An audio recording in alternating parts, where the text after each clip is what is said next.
안녕하십니까. 새생명교회 수요일 저녁 말씀을 함께 나눕니다. 계속해서 2024년 들어오면서 한 가지 주제, 길을 여시는 하나님이라고 하는 주제를 가지고 함께 말씀을 나누고 있습니다. 하나님은 어떤 하나님? 길을 여시는 하나님, 길을 만드시는 하나님, 그리고 우리에게 그 길을 찾게 만드시는 하나님, 그 하나님에 대해서 우리가 계속 묵상하고 있습니다. 이 말씀을 준비하고 묵상하는 이유는 올 한 해 2024년 이제 2월 중순인데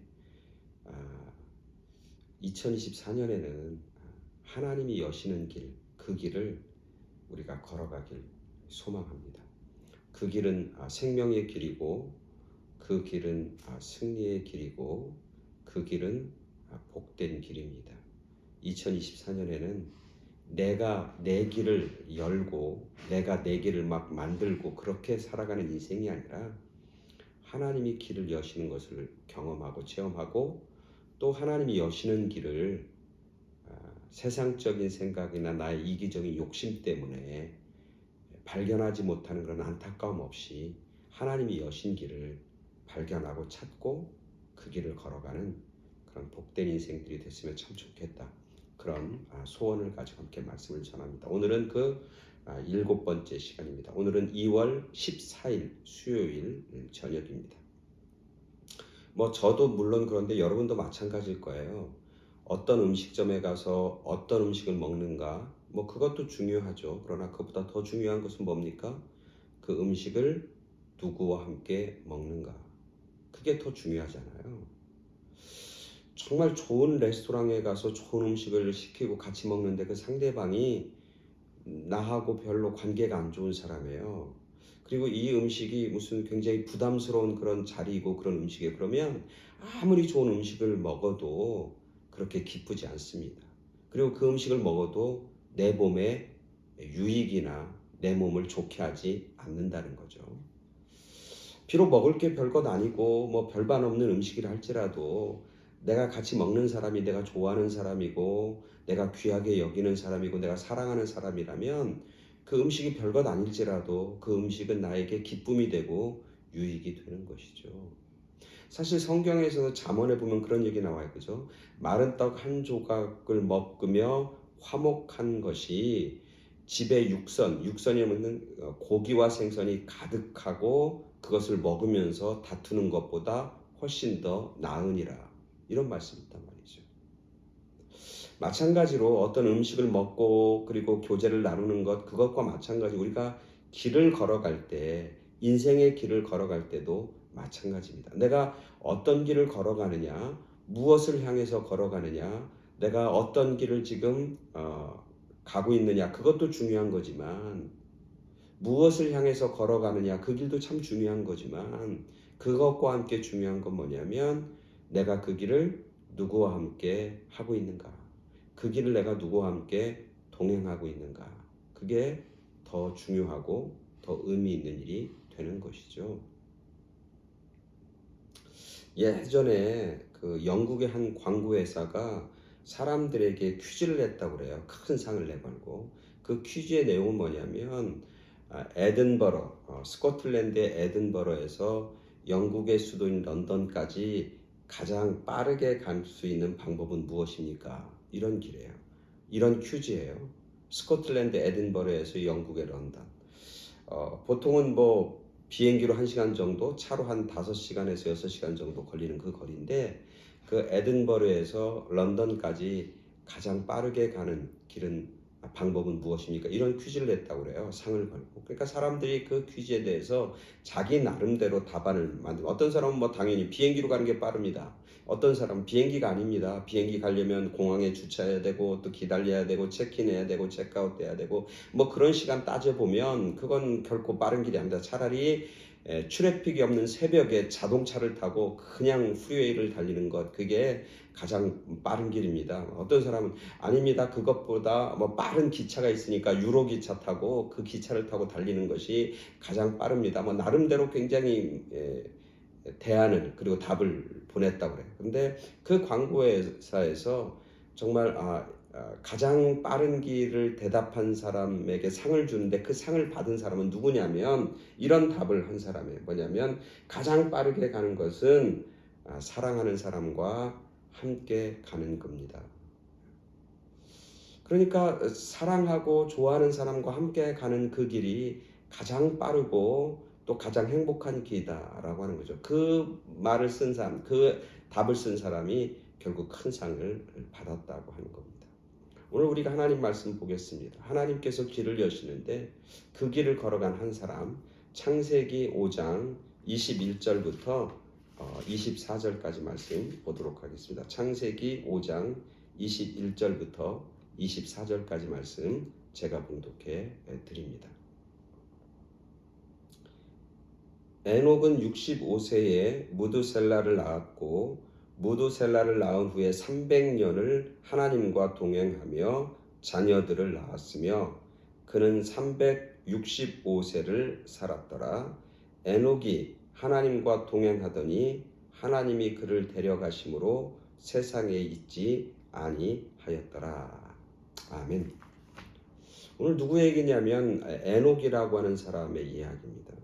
근데 21절에서 24절 에녹의 인생을 아주 짧게 설명하고 있는 겁니다. 오늘 말씀은 뭐 4절이지만 너무너무 짧은 그런 에녹의 인생을 말씀하고 있는데 그 인생에서 가장 중요한 것은 하나님과 동행했다고 하는 거예요. 이 짧은 말씀에 하나님과 동행했다고 하는 말이 2번 나옵니다. 그가 65세에 무두셀라를 낳았고 그를 낳은 이후로 300년 동안 하나님과 동행했다. 마지막 절에 그가 하나님과 동행하는 삶을 살았기 때문에 그는 이 땅에서 죽음을 보지 못하고 하나님 앞에 이제 들려 올라갔다. 그래서 성경에서 이 땅에서 죽지 않고 하나님이 데려간 사람이 2사람인데 에녹과 엘리야, 이 2사람이잖아요. 그 중에 한 사람이 바로 이 에녹. 에녹의 인생은 하나님과 동행하는 인생이었다. 다른 말로 하면 하나님과 동행하는 인생이었다고 하는 것은 하나님께서 그의 인생의 길을 여시고 그 인생의 길을 인도해 주셨다. 그러니까 하나님의 입장에서는 에녹의 인생의 길을 하나님이 여신 거고 에녹 입장에서 보는 하나님이 여신 그 길을 하나님과 동행했다. 즉 하나님과 동행했다고 하는 말과 하나님이 길을 여셨다고 하는 것은 같은 의미예요. 즉 이런 겁니다. 하나님이 길을 여셨는데 그 길이 하나님과 함께 가는 길이 아니면 그 길은 하나님이 여신 길이 아니에요. 우리가 이 길을 정말 하나님이 여신 길인가? 하나님이 문을 여신 길인가? 그걸 알 수 있는 건 뭐냐면 그 길이 하나님과 함께 가는 길이라면 그건 하나님이 여신 길이에요. 어떤 사람은 이렇게 얘기해요. 아니 내 인생이 힘들고 어려운 거 보니까 이 길은 하나님이 여신 길이 아니야. 이것은 분명히 마귀가 연 길이야. 그렇게 생각 아닙니다. 그 길이 힘들거나 어렵거나 아니면 편하거나 쉽거나 그것과 상관없습니다. 그 길이 세상적으로 인정받는 길인가 인정받지 않는 길인가 그게 중요하지 않습니다. 그 길이 나에게 정말 편한 길인가 그리고 나에게 어떤 유쾌한 길인가 그렇지 않은 그게 중요한 게 아니라 하나님이 동행하는 길, 그 길은 하나님이 여신 길이에요. 비록 그 길이 힘들고 어려운 길이지만 비록 그 길이 십자가의 길인 것 같지만 그 길은 하나님이 여신 길이에요. 예수님이 이 땅에서 걸어가신 길은 골고다의 언덕의 길이었고 십자가의 길이었고 고난의 길이었잖아요. 그러나 그것은 어떤 길? 하나님이 여신 길이고 하나님이 여셨다고 하는 건 뭐예요? 하나님이 동행하는 길이었다 라고 하는 거죠. 우리가 그것을 가슴 깊이 깨달아야 돼요. 하나님이 여신 길은 늘 나에게 편한 길이다. 내가 세상적으로 안락한 길이다. 내가 세상적으로 잘 되는 길이다. 이렇게 생각하는데 그렇게 될 수도 있지만 그렇지 않을 수도 있습니다. 그러나 중요한 것은 하나님이 여신 길은 100% 하나님이 동행하십니다. 하나님이 함께 하십니다. 그래서 하나님이 함께 하시는 길은 곧 하나님이 여신 길이다.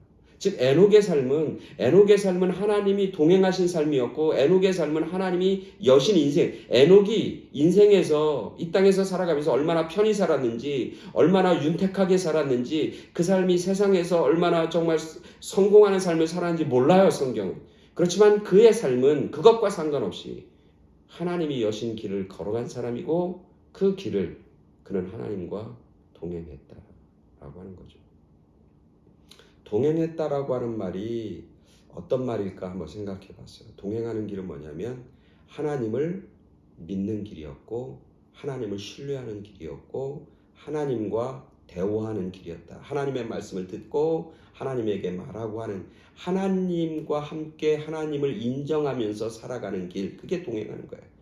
함께 말하면서, 함께 동행하면서, 함께 상의하면서, 함께 교제를 나누면서, 그리고 하나님을 신뢰하고 하나님을 의지하면서 걸어간 인생, 그걸 한마디로 동행했다. 내 인생은 나의 것이니까 내가 알아서 하고 내 마음대로 하고 내가 좋을 대로 하고 내 편한 대로 하고 내 감정대로 하고 내 의지대로 하는 게 아니라 내가 뭔가를 결정하고 뭔가를 계획을 세우고 플랜을 세울 때마다 하나님을 의식하고 하나님을 생각하고 하나님 앞에 묻고 하나님의 음성을 듣고 하나님과 상의하면서 걸어간 길, 그게 하나님과 동행하는 길이었고 그게 바로 믿음의 길이었다. 그래서 성경 히브리서 11장 믿음장이잖아요. 성경 히브리서 11장에 보면 에녹에 관한 이야기를 이렇게 설명합니다. 믿음으로 에녹은 죽음을 보지 않고 옮겨졌으니 하나님이 그를 옮기심으로 다시 보이지 아니하였노라. 그가 옮기시기 전까지 하나님을 기쁘시게 하는 자라 하는 증거를 받았다. 하나님과 동행하는 사람은 뭐예요? 믿음을 가지고, 그래서 믿음으로 에녹은 하나님과 동행하는 삶을 살았고, 그리고 그 삶은 하나님을 기쁘시게 하는 삶이었다. 즉 하나님과 동행하는 삶은 하나님을 기쁘시게 해요. 하나님을 기쁘시게 하니까 하나님이 기쁘니까 어때요? 그 길을 하나님이 어떻게 축복해 주시고 은혜 주시고 그에게 복된 것으로 허락해 주시는 거예요. 그래서 히브리서 11장 6절 이 에녹의 이야기를 하고 나서 뭐라고 말하냐면 이런 얘기를 해요. 믿음이 없이는 하나님을 기쁘시게 하지 못합니다. 하나님께 나아가는 자는 반드시 그가 계신 것과 또한 그가 자기를 따르는 자에게 상 주시는 이심을 믿어야 합니다. 믿음이 없이는 하나님을 기쁘시게 못합니다. 하나님께 나아가는 자는 반드시 그가 계신 것과 그리고 그가 자기를 찾는 자들에게 상 주시는 것을 믿어야 합니다. 그게 누구의 삶이었냐면 에녹의 삶이었어요. 하나님이 길을 여시는 길을 하나님과 동행하면서 그 길을 걸어갔고 그 길은 하나님께서 기뻐하시는 길, 하나님께서 좋아하시는 길, 하나님의 마음을 시원케 하는 길이었다. 그래서 하나님께서는 그 길을 상 주시는, 그런 자에게 상 주신다 했잖아요. 그래서 성경에서 봤어요. 그러면 에녹이 받은 상이 뭘까? 에녹이 받은 상은 뭐냐면 그의 자손들과 후손들이 큰 믿음의 가문이 되고 믿음의 축복의 가문이 되었다라고 하는 거예요. 오늘 에녹이 창세기 5장에서 무두셀라를 낳잖아요. 그 무두셀라는 누구냐면 우리가 잘 아는 것처럼 노아의 할아버지예요. 그럼 에녹은 누구냐면 노아의 증조 할아버지가 되는 거죠. 이 에녹이 무두셀라를 낳고 자기 아들 무두셀라가 자기 아버지인 그 에녹이 어떻게 신앙생활하는지 어떻게 하나님과 동행하는지를 보고 자랐을 거 아니에요. 그 무두셀라를 통해서 누가 나오는 거냐면 노아가 나오고 노아를 통해서 하나님은 이 땅을 새로운 창조로 하나님의 새로운 사람들로 세상을 변화시키고 바꾸는 그 귀한 일에 쓰임받고 사용되어지는 위대한 믿음의 가문이 되었던 것을 우리는 알게 되는 거죠. 그리고 하나님과 동행하는 삶, 어떤 사람 조금 전에 얘기했지만 하나님을 기쁘시게 하는 삶이었다. 하나님께서 책임져 주는 삶이었다. 하나님께서 인도하시는 삶이었다. 에녹은 그렇게 사는 거예요. 그리고 그는 뭘 보지 않았어요? 죽음을 두려워하지 않았어요. 죽음을 보지 않았어요. 우리가 인생 살아가면서 가장 힘들고 가장 우리를 힘들게 하고 어렵게 만드는 게 죽음인데 그 죽음의 두려움과 그 힘든 것을 뛰어넘는 그런 인생을 산 사람이 바로 에녹이었고 그가 하나님과 동행하는 삶이 받은 은혜이고 축복이었던 것을 우리가 발견하게 되는 것이죠. 오늘 우리 모두가 길을 여시는 하나님이 길을 여십니다. 그리고 하나님은 길을 열 뿐만 아니라 길을 열어놓고 네가 알아서 네 맘대로 살아 이게 아니라 길을 여시고 우리와 동행하기를 원하십니다. 우리가 하나님이 여시는 길을 하나님과 동행하며 살아가는 그래서 하나님을 기쁘시게 할 뿐만 아니라 하나님께서 허락해 주시는 그런 귀한 상, 귀한 축복, 그런 귀한 은혜, 귀한 복을 마음껏 누리는 그런 저와 여러분 모두가 되길 간절히 축원합니다. 아멘. 감사합니다.